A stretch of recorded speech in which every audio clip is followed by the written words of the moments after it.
હાલો મિત્રો, દેશી લેબમાં તો ઘરમાં આપનું સ્વાગત છે અને હું છું આપનો મિત્ર નતુ ગોજીયા. મિત્રો, આપણે જીરું કાઢવાનું ચાલુ કરી દીધું, 7 નંબર કાઢી લીધું છે અને એ વિડીયોમાં આપણે કીધેલું છે કે ભાઈ કેટલું જીરું થાય આગળના વિડીયોમાં કે હું તો ત્યાં 18 ગુણી જીરું થયું હોય એટલે 3 મણની ગુણી લેખીએ આપણે 3 મણ થઈ ગયા તો 55 મણ જેવું થાય.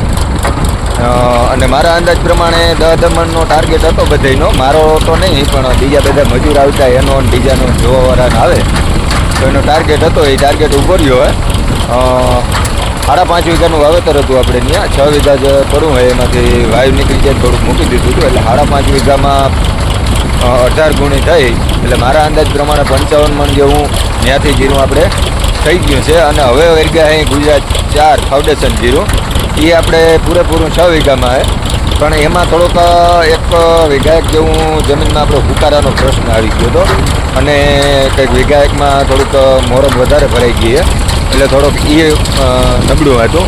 પણ તો એમાં થોડુંક આપણે ઉના કરતાં ઓછું લેખ્યું. 6 વીઘાનું છે એટલે એમાં આપણે 10 મણની એવરેજ હતી એ 10 રહી.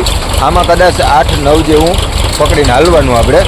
8 તો ફાઇનલ થઈ જાય પણ 9 વધીને આપણે જઈએ તો 9 પકડીને હાલી શકીએ. અને આનું પણ હજી તમને આગળના વિડીયોમાં હોય કે કેટલું જીરું થયું અને અત્યારે આમાં કેટલી ગુણી ભરાણી, કેવું જીરાની ક્લિયરિટી આવે શું છે એ બધું તમને કહું. પહેલાં ચેનલને સબસ્ક્રાઈબ કરી લ્યો અને વિડીયો ગમે તો લાઈક છે કમેન્ટ કરી લેજો. અને જે જંગીર વાં આવેલી એ જ છે અહીંયા, વાં અલગ કાઢ્યું, અહીંયા અલગ કાઢ્યું ને હજી એક જીરું આપણે બાકી છે એ અલગ કાઢવાનું હોય તો તમને બતાવું આગળ જોઈ. જો વાં જે છે ને એ જ પોઝિશન છે. કંઈક ગુણી આપણે ભરી લીધી, ફક્ત એક ટ્રેક્ટર આપણું બદલું હોય. ઓલા ટ્રેક્ટરમાં આપણે જીરાની ગુણી ભરેલી પડી છે એટલે એ ટ્રેક્ટર ત્યાં રહેવા દીધું છે અને આ ટ્રેક્ટર બદલું હોય. બાકી મજૂર, સ્ટાફ, જીરું અને એક જીરાનું બિયારણ બદલું હોય. વાહ 7 નંબર હતું, અહીંયા 4 નંબર છે અને જોતાં એવરેજમાં સારું છે કારણ કે 9-10 ગુણી તો આપણી ભરાઈ ગઈ છે. અહીંયા 10 ગુણી જેવું અહીંયા ભરાઈ ગયું છે. આપણે અજપલા જેવું પૂગ્યા, અજપલેથી થોડાક વધારે ગયા આવીશું કદાચ, પણ મારા અંદાજ પ્રમાણે 8થી 9 મણની એવરેજ અહીંયા આવી જાય.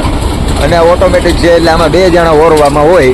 અત્યારે 2 જણા છે, સવારમાંથી ઘાર વધારે પડતો હતો એટલે થોડાક એક જ જણું હાલતું હતું અને અત્યારે એમ જ છે ઘાર હજી પડે છે કારણ કે આ ભેરાવું કરેલ હતું આપણે અને બારોબાઈ ઢાંકેલું હતું પણ ઉપરથી ઢાંકેલું નહોતું એટલે થોડોક ઘારનો ભાગ બેસી ગયો છે એટલે જોઈએ એવું ક્લિયરિટી ઉપાડી નથી શકતું ઓર, પણ તો અત્યારે સારો ઓર ઉપાડે છે. અને ક્લિયરિટીની વાત કરીને તો અમુક ટકા ડાખરી ઘારને હિસાબે આવે એ આવે છે, બાકી કાંઈ બહુ એવો વાંધો નથી આવતો. અને ભૂસડીવાળું જીરું આવે છે, હાવ એવું ચોખ્ખું આવતું નથી એટલે કાંઈ બહુ વાંધો નથી. અને ડાયરેક્ટ જો આ કોતરા ભરાય છે કાંઈ કરતા નથી, આપણે કોતરો ભરી લેવાનો.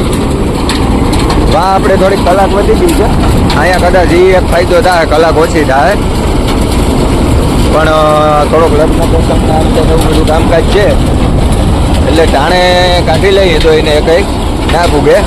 અને કદાચ રહી જાય તો હજી એક દિવસ થાય કાઢવામાં કારણ કે લગ્ન પ્રસંગ છે એટલે થોડુંક ઉતાવળથી કાઢવું પડે અને કાઢવાનું થોડીક વાર લાગે એમાંથી કારણ કે વાતાવરણ ખરાબ હોય એટલે કાઢીએ એટલે ફટી કશોખું આવે, કલાક વધારે થાય અને ધાર્યું કામ ના થાય. પણ તો એ છતાંય આપણે મજબૂરીના હિસાબે કાઢવું પડે છે એટલે કાઢી લઈ.